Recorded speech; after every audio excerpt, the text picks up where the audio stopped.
पिछली कड़ियों में हम चर्चा कर चुके हैं कि खानका बैराम खां ने महाराज हेमचंद्र का सिर काटकर काबुल के किले के बाहर सूली पर टंगवाने के लिए भेज दिया और महाराज का धड़ दिल्ली में पुराने किले के सामने लटकाने के लिए भिजवाया। पानीपत के मैदान से मुगलों को महाराज हेमचंद्र की अकूत संपदा हाथ लगी। मुल्ला अब्दुल कादिर बदायूनी ने मुंतखब उत तवारीख में लिखा है कि पानीपत के मैदान से करीब 1,500 हाथी, भंडार और खजाना, जिसकी कल्पना भी नहीं की जा सकती, मुगल सेना के कब्जे में आया। डॉक्टर आशीर्वादी लाल श्रीवास्तव ने लिखा है कि हेमू के पतन के पश्चात उसकी सेना छिन्न भिन्न हो गई और उसकी पत्नी तथा पिता दिल्ली से मेवात भाग गए। दिल्ली के राजकोष का बहुत सा भाग हेमू की पत्नी अपने साथ लेकर भाग गई। मुल्ला बदायूनी ने लिखा है कि जीत के दूसरे दिन शहंशाह अकबर पानीपत आया। उसने युद्ध के मैदान में कटे हुए सिरों की मीनार बनवाई। विदेशी इतिहास में शत्रुओं के सिर काटकर उन्हें दीवारों पर सजाना, उनमें पानी भरकर पीना, उनका संग्रहालय बनाना आदि कार्य आदिम काल से ही प्रचलन में रहे हैं। यद्यपि यह भारतीय परंपरा नहीं थी, तथापि भारत के पूर्वोत्तर भागों में कुछ आदिम कबीले भी ऐसी क्रिया करते थे।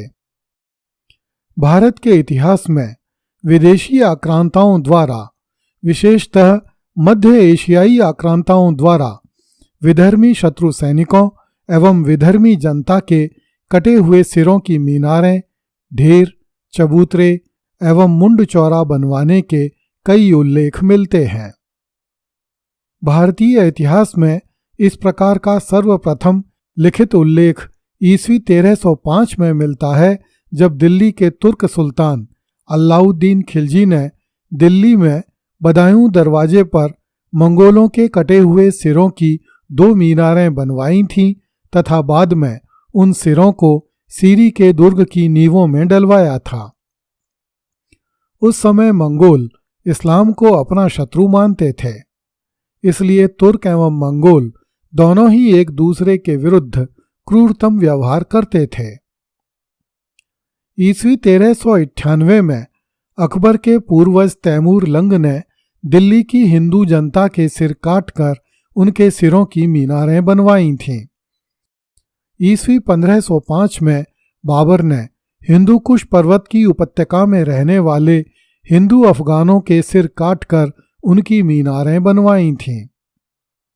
ईस्वी 1526 में बाबर ने पानीपत के मैदान में इब्राहिम लोदी के सैनिकों के सिर काटकर मुंड चौरा बनवाया था।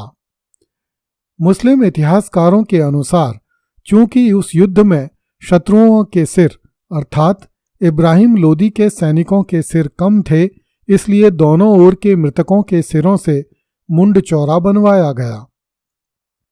यह अपनी तरह का एकमात्र उदाहरण है जिसमें किसी आक्रांता ने अपने ही धर्म को मानने वाले सैनिकों के सिरों से मुंड चौरा बनवाया। यहाँ तक कि बाबर ने अपनी सनक पूरी करने के लिए इस मुंड चौरे में अपने मृत सैनिकों के सिर भी डलवाए। ईस्वी 1527 में बाबर ने खानवा की पहाड़ी पर हिंदू सैनिकों के कटे हुए सिरों की मीनार बनवाकर गाजी की उपाधि धारण की, जिसका अर्थ होता है काफिरों पर बिजली गिराने वाला या काफिरों पर बिजली बनकर गिरने वाला। कतिपय साम्यवादी इतिहासकारों द्वारा जिस अकबर को शांति का पुजारी बनाकर प्रस्तुत किया गया है, उस अकबर द्वारा भी कटे हुए सिरों की मीनारें बनवाने का घिनौना कार्य पानीपत की दूसरी लड़ाई में किया गया था। इस घटना का उल्लेख केवल समकालीन लेखक मुल्ला अब्दुल कादिर बदायूनी ने अपनी पुस्तक मुंतखब उत तवारीख में किया है। पानीपत की दूसरी लड़ाई का इतिहास यहाँ पूर्ण हो जाता है, किंतु आगे बढ़ने से पहले हमें इस बात पर किंचित विचार करना चाहिए कि आखिर इतना शक्तिशाली हेमू, जिसने 24 लड़ाइयाँ लड़ी और जिनमें से 22 जीती, वह मुगलों की अपेक्षाकृत छोटी सी सेना से हार क्यों गया? अधिकांश इतिहासकार हेमू की पराजय के 2 कारण बताते हैं। पहला यह कि चूंकि बैराम खां की सेना ने हेमू का तोपखाना छीन लिया था, इसलिए हेमू की शक्ति क्षीण हो गई थी। दूसरा कारण यह था कि युद्ध के मैदान में हेमू की जीत होने ही वाली थी, किंतु एक सनसनाता हुआ तीर हेमू की आंख में आकर लगा और हेमू बेहोश हो गया तथा मुगलों द्वारा पकड़ लिया गया। निश्चित रूप से हेमू की हार के ये दोनों कारण बहुत बड़े थे, किंतु कुछ और भी गंभीर कारण थे जिनके कारण हेमू हार गया। चूंकि हेमू एक अफगान सुल्तान का प्रधानमंत्री था, इसलिए उसकी सेना में अफगान सैनिकों एवं सेनापतियों की प्रधानता थी। हेमू के दुर्भाग्य से अफगानों ने हेमू के साथ गद्दारी करने का निश्चय किया। इसका कारण स्पष्ट था। अधिकांश अफगान यह सोचते थे कि हेमू ने अफगान सुल्तानों से गद्दारी करके दिल्ली हथियाई है, इसलिए वे नहीं चाहते थे कि दिल्ली हेमू के पास रहे। इसलिए अफगान अमीरों ने युद्ध में उलटफेर करने का निश्चय किया, अर्थात हेमू को हराने का निश्चय किया। दुर्भाग्य से हेमू यह नहीं जान पाया कि अफगानों ने इस युद्ध में उलटफेर करने का निश्चय किया है, क्योंकि वे दिल्ली पर हेमू के अधिकार को लेकर दुखी थे। मुल्ला कादिर बदायूनी ने इस बात का उल्लेख अपनी पुस्तक में स्पष्ट रूप से किया है। हेमू ने अफगान अधिकारियों पर विश्वास करते हुए 2 अफगान सेनापतियों मुबारक खां और बहादुर खां के नेतृत्व में अपना तोपखाना अग्रिम दल के रूप में दिल्ली से पानीपत के लिए रवाना किया, जिसे अली कुली खां शैबानी ने छीन लिया। यदि मुबारक खां और बहादुर खां गद्दारी नहीं करते तो अली कुली खां शैबानी की इतनी शक्ति नहीं थी कि वह हेमू का तोपखाना छीन ले।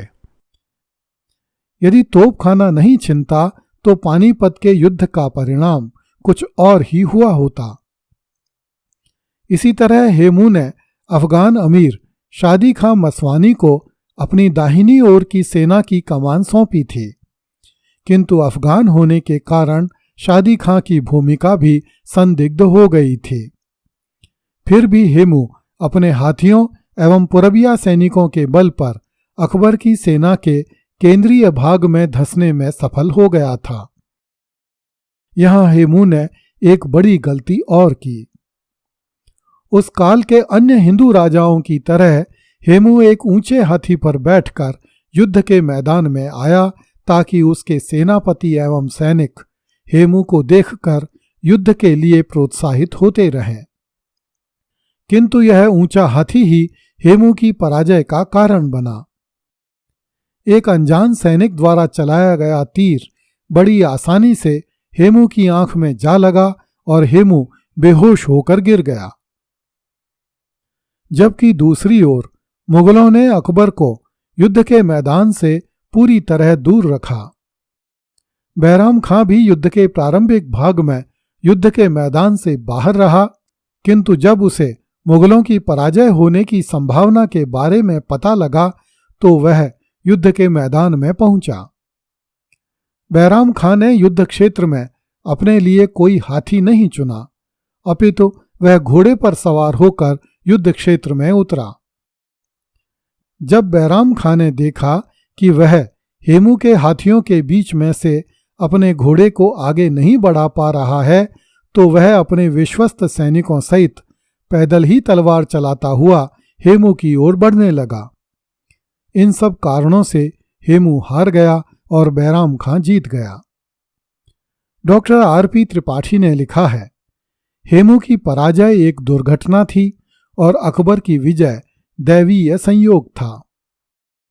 संभवतः हेमू की हार का सबसे ईमानदार निष्कर्ष यही है। अगली कड़ी में देखिए, महाराज हेमचंद्र की रानी ने अरावली की पहाड़ियों में सोना बिखेर दिया। कृपया इस चैनल को लाइक, सब्सक्राइब एवं शेयर करें। धन्यवाद।